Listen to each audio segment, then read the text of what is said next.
वृषभ राशि ये कालपुरुष की दूसरी राशि है। वृषभ राशि के स्वामी शुक्र है। वृषभ ये पृथ्वी तत्व और स्थिर राशि है।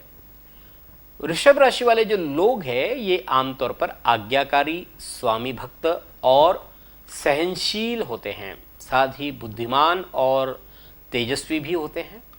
साफ सफाई पसंद होते हैं स्वभाव से, कुछ इमोशनल होते हैं, आचरण से सत्य प्रिय होते हैं।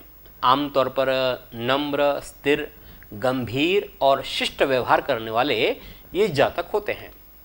प्रायः क्रोधित नहीं होते, लेकिन जब क्रोध आता है तब बड़े उग्र रूप ये धारण कर लेते हैं और फुंकारने लगते हैं। जिद्दी के बड़े पक्के होते हैं। इनका एक निश्चित लक्ष्य, एक हेतु होता है और एक आदर्श, एक आइडल अपनी लाइफ में इन्होंने बना रखा होता है। किसी भी चीज को सीखने के लिए वृषभ जातक हमेशा तत्पर होते हैं और उनमें ये महारत हासिल कर लेते हैं, क्योंकि जिद होती है, लगन होती है, निष्ठावान ये होते हैं। परंतु इनका ड्रॉबैक ये है कि ये बहुत ज़्यादा रूढ़िवादी यानी ऑर्थोडॉक्स होते हैं।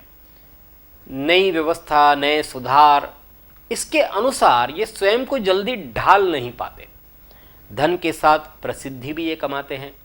जिम्मेदारी और कर्तव्य का भाव इनमें होता है।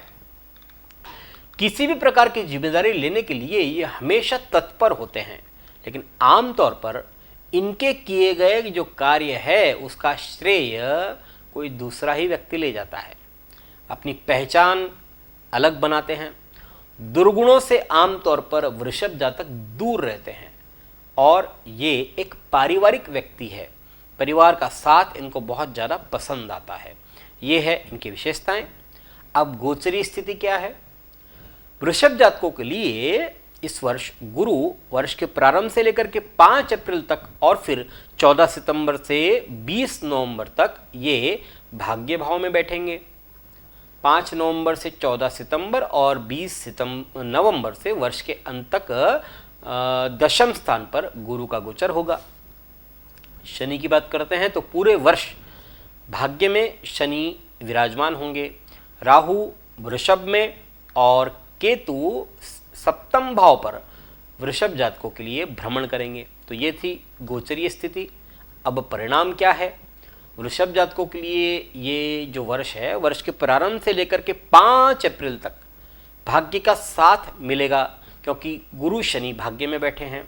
धर्म कर्म के कार्य होंगे, यात्रा आदि हो सकती है। परिवार में मंगल प्रसंग भी बनेंगे। पारिवारिक जीवन के लिए समय आमतौर पर इनके लिए अच्छा रहेगा। घर परिवार में खुशियां और शांति रहेगी, जिससे मन में प्रसन्नता रहेगी। कोई नई प्रॉपर्टी या वाहन खरीदने की सोच रहे हैं तो भी इन जातकों को उन कार्यों में सफलता मिलेगी। छात्रों के लिए समय अच्छा है, उत्तम रहेगा। विशेष रूप से जो उच्च शिक्षा प्राप्त कर रहे जो जातक है उनको उनकी मेहनत का फल मिलेगा। अगर कहीं विदेश जाना है पढ़ने के लिए, चल रहा है प्रयास, तो उनको भी शुभ समाचार मिल सकता है। साथ ही अपने निजी प्रयत्नों के द्वारा कार्यों में सफलता वृषभ जातकों को इस अंतराल में मिल सकती है। आर्थिक स्थिति भी बेहतर होगी, क्योंकि इस समय आपकी आमदनी बढ़ रही है। अपने भाई के चलते आपको धन लाभ हो सकता है और इस समय अपने आकर्षक स्वभाव से लोगों को आप इम्प्रेस करने में भी कामयाब होंगे। आपके इस खुशहाल स्वभाव से आपके मान सम्मान में भी वृद्धि हो रही है। 5 अप्रैल से 14 सितंबर तक का जो समय है उसमें गुरु अतिचार करके कुंभ राशि में दशम स्थान पर आ जाएंगे वृषभ जातकों के लिए। तो वहां पर क्या होगा कि कार्यक्षेत्र में समस्याएं तो आएगी, क्योंकि गुरु आ जाएंगे दशम में, लेकिन जो अन्य जो ग्रह है वो लग्न में और सप्तम में राहु केतु है। लग्न में राहु, सप्तम में केतु चल रहे हैं, तो ये आर्थिक पक्ष में कुछ समस्याएं ला सकते हैं। तो उसको मजबूत करने के लिए आपको और ज़्यादा मेहनत करने की ज़रूरत इस अंतराल में होगी। हो सकता है कि कार्यक्षेत्र में कुछ बदलाव की स्थिति भी बन जाए, क्योंकि सप्तम में केतु विराजमान है। और यदि आप नौकरी बदलने का सोच रहे हैं तो हो सकता है कि शायद स्थलांतरण के योग हो जाए, ट्रांसफ़र हो जाए, या फिर जो भी आप विचार कर रहे हैं कि चेंज करना है तो वो शिफ्टिंग भी हो सकती है। व्यापार में लाभ और दीर्घकालीन लाभ के अवसर दोनों प्राप्त हो सकते हैं, लेकिन राहु और लग्न में और केतु सप्तम में होने से समस्याओं का भी जो साथ है वो बिल्कुल चोली दामन के जैसा रहेगा। राहु के कारण से मानसिक तनाव रहेगा। मित्रों करीबियों पर आंख मूंद करके इस अंतराल में विश्वास न करें, अन्यथा उनसे कुछ समस्या आपको हो सकती है। अपनों में छुपे शत्रुओं से विशेष सावधान रहने की जरूरत इस अंतराल में रहेगी। तनाव के कारण आपके कार्य में व्यवधान का सामना आपको करना पड़ सकता है। केतु भी परेशानी में अपना सहयोग प्रदान करेगा।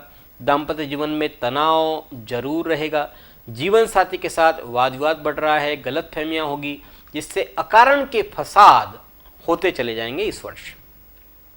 साथ ही साथ जीवन साथी के स्वास्थ्य की चिंता है वो भी तनाव दे सकती है। केतु के कारण ही व्यापारियों को अपने व्यवसाय में पूर्ण की जगह बजाय आंशिक लाभ मिल सकता है, लेकिन साझेदारी से संबंधित जो भी नकारात्मक प्रभाव जो है वो पड़ सकता है। लाभ तो हो रहा है लेकिन हानि भी लगी रहेगी साथ साथ। साझेदारी में तनाव रहेगा और इससे व्यापार में भी बहुत अच्छा मन नहीं लगेगा। 14 सितंबर के बाद फिर से सफलता की गाड़ी रफ्तार लेगी।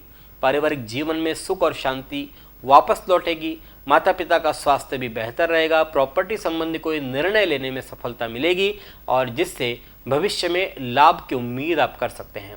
इस अंतराल में आपको अनेक यात्राओं पर भी जाना पड़ सकता है। रुचि अध्यात्म की ओर आपकी बढ़ेगी। परिवार के साथ ये समय बेहद सुखद रहेगा। हालांकि दाम्पत्य जीवन में बीच बीच में हल्का फुल्का तनाव चलता रहेगा, लेकिन आप उससे भी निजात पाने में सफल होंगे। पिता के स्वास्थ्य संबंधी परेशानी में वृद्धि हो सकती है। कुल मिलाकर कहे तो ये जो समय है ये वृषभ जातकों के लिए अच्छा है। आप जो भी मेहनत करेंगे उसके शुभ फल आपको इस अंतराल में प्राप्त हो जाएंगे। शनि की कृपा दृष्टि से आपकी आर्थिक स्थिति भी मजबूत होगी। गुरु महाराज पूरे वर्ष आपके लिए अनुकूल। शनि आपके लिए धूप छांव का खेल खेलते रहेंगे और राहु केतु अपने पराये की पहचान इस अंतराल में आपको कराते रहेंगे। वर्ष को और बेहतर बनाने के लिए वृषभ जातकों ने कुछ उपाय करने चाहिए। शनिवार के दिन हनुमान जी के मंदिर में सुंदरकांड का पाठ मन से करें। हनुमान जी के मंदिर में करें या फिर राम जी के मंदिर में करें। स्फटिक की माला धारण करें, इससे मन को शांति मिलेगी, तनाव कम होगा। सफ़ेद पुखराज या हीरा भी आप पहन सकते हैं। अगर शनि कुंडली में आपकी अच्छा है तो इस वर्ष आप नीलम भी धारण कर सकते हैं। और नेत्रहीन या दिव्यांगों की सहायता समय समय पर करते रहें। खाना बनाते वक्त उसे चखें नहीं, और अगर संभव हो तो घर में चांदी की थाली का प्रयोग करें भोजन करने के लिए। हरी सब्जी और मूली का दान हर बुधवार को करें। किसी भी पशु के चमड़े से निर्मित वस्तुओं का उपयोग न करें। साथ ही खरीदने से भी बचें। जल्दबाजी या लापरवाही से किसी भी दस्तावेज पर इस अंतराल में हस्ताक्षर न करें, अन्यथा कुछ धोखाधड़ी की संभावना भी आपके लिए बन सकती है। तो ये थे वृषभ जातकों के लिए वर्षफल दर्पण 2021। अब देखते हैं मिथुन राशि वालों के लिए आने वाला वर्ष कैसा रहेगा।